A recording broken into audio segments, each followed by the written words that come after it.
Salut, ici Jean-François pour la chaîne Sentier du Bonheur et aujourd'hui on va parler d'un fruit que j'ai eu l'occasion de découvrir voilà quelques temps qui s'appelle l'amla. Alors tu connais peut-être pas, je suis allé à Paris récemment et puis j'en ai acheté Gare du Nord dans un magasin qui s'appelle Cash and Carry, un magasin indien puisque j'ai des liens avec l'Inde et puis j'ai pu voir et toucher et puis goûter ce fameux fruit qui s'appelle l'amla.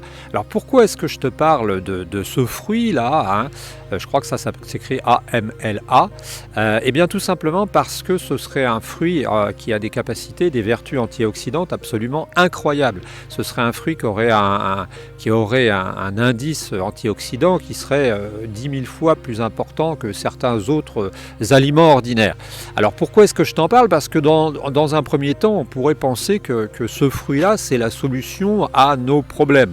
Tu sais, quand tu vas voir les naturopathes te disent oui, il y a un phénomène d'oxydation dans le corps, en fait on s'oxyde et c'est ça qui nous fait vieillir. Alors je ne voudrais pas dire de bêtises, mais je crois que des gens comme Irène Grosjean te diraient, bah oui, l'acide, si vous mettez un os dans l'acide, il va être mangé, ou si vous mettez un bout de fer dans l'acide, il va être mangé, donc c'est le contraire, on devrait aller vers le basique, mais avec notre vie de stress, on crée de l'acidification, etc. Ça, Thierry Casasnovas le dit aussi.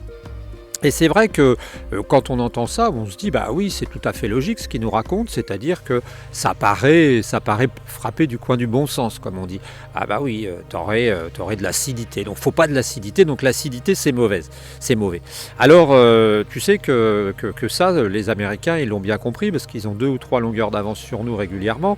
Au niveau de la technique, pendant la Seconde Guerre mondiale, on est tout près d'Omaha Beach, donc ici, de toute évidence, on a eu la preuve que les Américains avaient de l'avance sur nous au niveau de la technique, mais au niveau de la connerie aussi. Au niveau de la connerie, parce que souvent, ils sont bien en avance. Et les Américains, je ne sais pas si tu as eu l'occasion d'en rencontrer, de voyager parfois avec eux. Moi, j'étais dans le Maghreb avec certains, et je me suis aperçu qu'ils avaient carrément, certains, leur trousse de goodies, de petits bonbons là qu'ils prenaient avec eux, parce qu'ils prenaient plein de compléments alimentaires. Alors, pourquoi est-ce que je te parle de ça? Tout simplement parce que l'amla pourrait être une pépite d'or pour ceux qui voudraient s'en servir économiquement. C'est-à-dire qu'on pourrait, pourquoi pas, si c'est vraiment si puissant que ça, manger un amla par jour ou un demi-amla par jour et puis réussir comme ça à ne pas être oxydé et puis vivre mieux. Alors moi, c'est la question que je me pose parce que c'est dans quelle mesure c'est pertinent, parce que ça paraît un peu trop beau. Alors moi je l'ai goûté, je vais te dire à quoi ça ressemble, j'en ai pas apporté là, mais tu peux regarder, tu tapes amla sur internet, tu verras. Ça ressemble en fait aux groseilles à macro un peu, tu vois, au niveau taille, ça ressemble à la taille d'une noix, une petite noix, une noix moyenne. C'est rond, c'est très dur, et ça a un petit noyau marron qui est gros comme un petit pois déformé. Et donc quand tu le manges, c'est vrai qu'on m'avait dit, ma famille m'avait dit, bah oui, tu sais, quand tu vas te goûter ça va être très aigre ou très amer, je sais pas quoi. Et puis bon, j'ai goûté, ça se mange. Bon, dire que tu vas le mâchouiller en étant super content et en te disant encore 2 ou 3, je m'en mange 3, pas vraiment, mais c'est pas immangeable. Alors voilà, toi, si tu as des renseignements là-dessus, ça m'intéresse parce que franchement, cette histoire d'antioxydants, c'est très intéressant. Cette histoire de manger des aliments qui sont antioxydants, c'est intéressant aussi. Mais le problème, j'ai l'impression que ça touche ses limites aussi.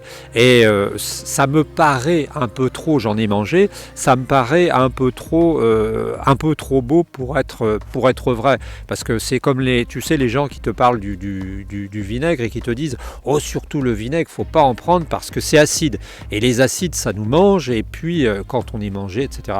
Alors ce qu'il faut savoir, bien entendu, c'est qu'à l'intérieur de notre corps, il y a une création d'acide, pH 1 je crois, qui fait que en fait on est en acidité totale et que ça permet de digérer les aliments.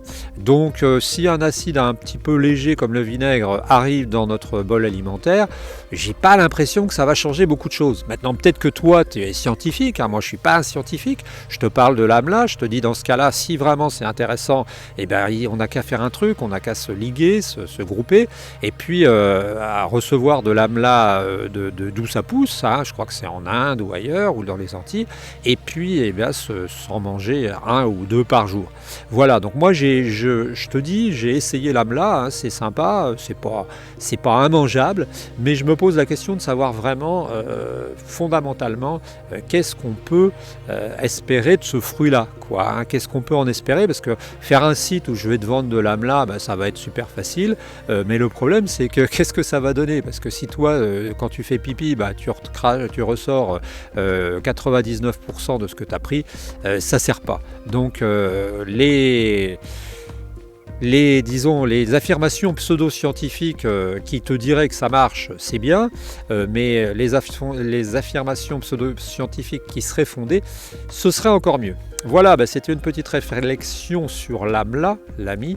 Et puis si toi, tu as des renseignements, des idées, ou tu as des expériences, ou tu as surtout des capacités à nous renseigner sur ce sujet, bah, dis-nous-le. Et si c'est vraiment utile, eh bien, je me fais fort d'aller contacter les magasins de Paris ou d'en trouver, et puis on pourrait en distribuer. Mais bon, pour l'instant, on est en phase 1, on est en phase de recherche.